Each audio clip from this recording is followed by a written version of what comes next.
30% de la población en Chile tiene nódulos en la tiroides y en muchos casos se realizan cirugías preventivas cuando no hay certeza sobre la presencia de cáncer.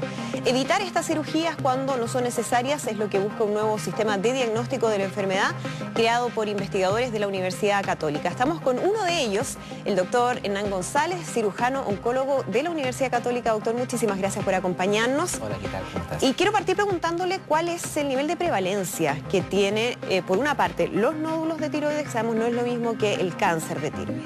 Bueno, los nódulos de la tiroides en la población adulta puede llegar hasta 30% e incluso hasta 50% en los mayores de 50 años. La mayoría son en mujeres, a pesar de que los hombres también pueden tener nódulos tiroides. ¿Y hay una explicación del por qué esa diferencia? Ha sido una pregunta que ha costado mucho contestarla. Algunos han pensado que es un tema hormonal, pero nunca se ha logrado demostrar de verdad si efectivamente son los estrógenos o algunas de las hormonas femeninas que estuvieran relacionados. Así que todavía es una respuesta sin contestar. Y de esos nódulos, ¿cuántos son cancerígenos o cuántos implican un cáncer a la tiroides? Aproximadamente 1 o 2%. La verdad es que es mucho menor. Sí, a pesar de que igual es alta frecuencia. Lo que pasa es que muchos de estos nódulos no se detectan porque son muy pequeños y son de crecimiento lento, por lo tanto no tienen la agresividad que uno ve en otro tipo de tumores. Claro, hablemos de eso, doctor. ¿Cómo se detecta actualmente? ¿Por qué llega un paciente a consultar respecto a la posibilidad de un nódulo tiroideo? Antiguamente ocurría porque le palpaban una masa en el cuello, que era la forma habitual, pero hoy día la forma más frecuente es un hallazgo incidental en un control endocrino en que una paciente se controla las hormonas tiroideas y por alguna razón se solicita una ecografía tiroidea.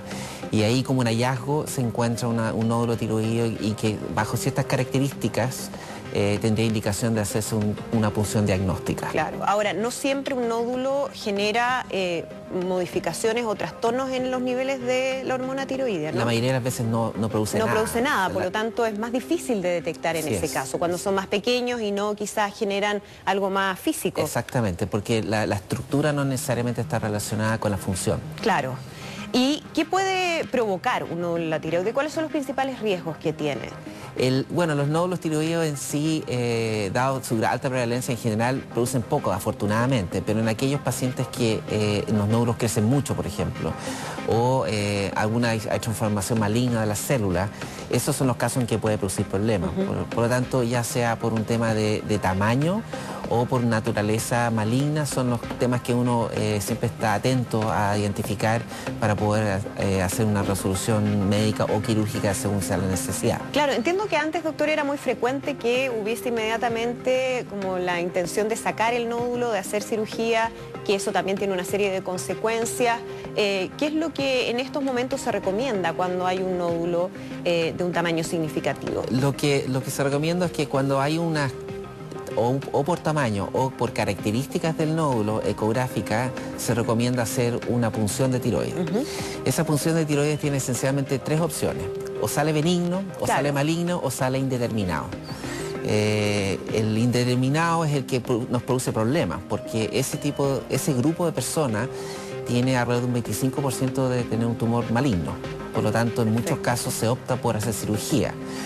Pero eso tiene la contraparte de que el 75% restante se opera en forma innecesaria.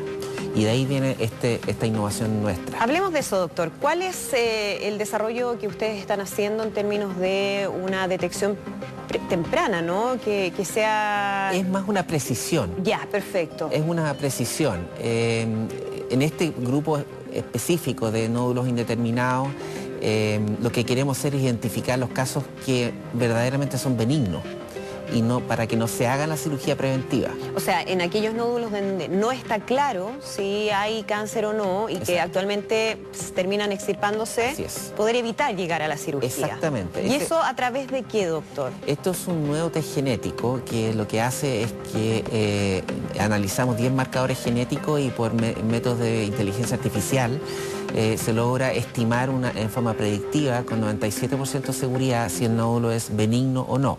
Por lo tanto, en aquellos pacientes en que se hace una nueva punción, se hace el test, Si el test sale benigno, el paciente puede tranquilamente seguir en control con su médico y evitarse la cirugía diagnóstica. Ah, perfecto. ¿Y eso en qué implicaría en términos, doctor, de los efectos? Porque ¿qué significa una cirugía para un paciente? ¿Qué consecuencias acarrea? Claro, bueno, como cualquier cirugía tiene los riesgos de la cirugía, ¿no es cierto? Tanto los riesgos generales como los riesgos específicos. En este caso están los riesgos de trastorno de la voz, trastorno metabólico y además requieren tomar hormonas de por vida. Claro. Entonces suman los impactos que tienen tanto a nivel cada paciente individual y a nivel de costos en salud también tiene otro efecto que es muy importante. Y a través de esta detección entonces se evitaría todo aquello. Ahora, es. ¿eso es algo que ya se está implementando? Sí, ¿sí? Desde septiembre ya está funcionando en Chile y desde hace 2 meses ya está en Argentina. En Chile tenemos una experiencia alrededor de 49 pacientes, de los cuales el 80% no se operó. Por lo tanto, de esos 49 que se habrían operado, el 100%, solamente el 20% se operó. Perfecto. Lo cual tiene un efecto, un impacto a nivel de salud tremendo. Ahora, cuando usted dice, doctor, que se miden ciertos marcadores genéticos, ¿eso es porque normalmente está asociado a un tema genético en la presencia de un cáncer de tiroides? Sí, como en todos los cánceres tienen patrones genéticos que gobiernan estos tipos de tumores y nosotros logramos encontrar un set de marcadores cuyo perfil se ajusta al tipo tanto que logra diferenciar entre el tumor benigno y maligno. Entonces uno hace un estudio comparativo y esos estudios comparativos fueron los que de forma secuencial y iterativa nos permitió llegar a un perfil altamente predictivo y altamente reproducible, que era el otro tema importante. Claro, y una persona, doctor, y estoy pensando en mujeres, porque usted dice es mucho mayor la prevalencia ahí de la enfermedad, que tiene antecedentes familiares, ¿debiera hacerse un control anticipado? La verdad es que el riesgo hay que tener cuidado con sobrediagnosticar. Por supuesto. En este momento hay una especie de epidemia de nódulos tiroideos en el mundo porque se hace mucha ecografía innecesaria. Antiguamente no teníamos ecografía y no pasaba nada. Entonces, efectivamente, hoy día se hace más ecografía quizás de la necesaria y la recomendación de hacer la ecografía es bien específica. O sea, bueno, claramente cuando hay un nódulo palpable o hay algún elemento que el médico tratante inicial detecta que justifica hacer esa ecografía.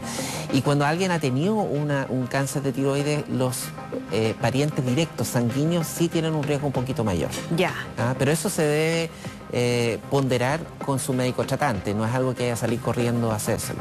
Para dejarlo bien claro, si por ejemplo una persona tiene una mamá que tuvo cáncer de tiroides, una hermana, en esos casos sí se recomienda. Sí, porque hay un riesgo que es 2 o 3 veces mayor comparado con la población general. Ahora, ¿qué tan tratable es el cáncer de tiroides? Entiendo ahí que hay varias posibilidades, que si se detecta a tiempo no generaría mayores problemas. A ver si nos puede... Así es. El cáncer de tiroides en general es un cáncer de muy buen pronóstico. Es un tumor biológicamente poco agresivo e incluso en casos en que está un poquito más avanzado con buena cirugía y posiblemente yodo radioactivo, el tratamiento es tremendamente eficaz. Con un pronóstico de vida que va entre 90 y 95% a 20 años. Entonces tiene un perfil distinto a otros tumores que son mucho más agresivos. ¿El yodo radioactivo es en reemplazo de la cirugía o son cosas que se hacen en paralelo? Son complementarias. Perfecto. La cirugía lo que hace es tratar la enfermedad macroscópica y el yodo lo que hace es tratar la enfermedad microscópica. Y en su conjunto lo que logran es un resultado de curación tremendamente alta. Claro, así que ahí hay un buen pronóstico para una persona que se ve enfrentada a esta enfermedad. Así es. Doctor, usted decía los peligros o los riesgos de el sobrediagnóstico o de someterse a demasiada radiografía. ¿Cuál es el riesgo de eso? Porque uno a veces puede pensar que es inocuo, ¿no? Sí. Voy a chequear, quiero cerciorarme de que no haya nada, entonces voy a hacerme radiografía. Sí. ¿Qué implica eso? Bueno, primero precisar que en el estudio de diagnóstico de la tiroide es ecografía, por lo tanto el riesgo de exposición a rayos es 0. Ya. O sea, es un procedimiento tremendamente seguro y simple de hacer, a diferencia de la radiografía clásica, de la radiografía de tórax, que esa es donde se va acumulando digamos, las radiaciones. Perfecto. Es una primera cosa. Lo segundo tiene que ver con la real necesidad de hacerse la ecografía. Porque mucha gente, dado que existe la tecnología, quiere hacerse una revisión técnica. Entonces, el problema es que cuando uno busca, encuentra, y a veces es innecesario y puede generar mucha angustia en las personas. Claro. Entonces, tiene que haber una lógica médica detrás de cada examen que uno pide, y la ecografía, digamos, tiene esa lógica también. Cuando hay un hallazgo que lo amerita, se hace. De todas maneras. Bien, pues doctor González, muchísimas gracias por acompañarnos aquí en Mundo Plus Vanguardia. Muchas gracias. Que esté muy bien. Hasta luego.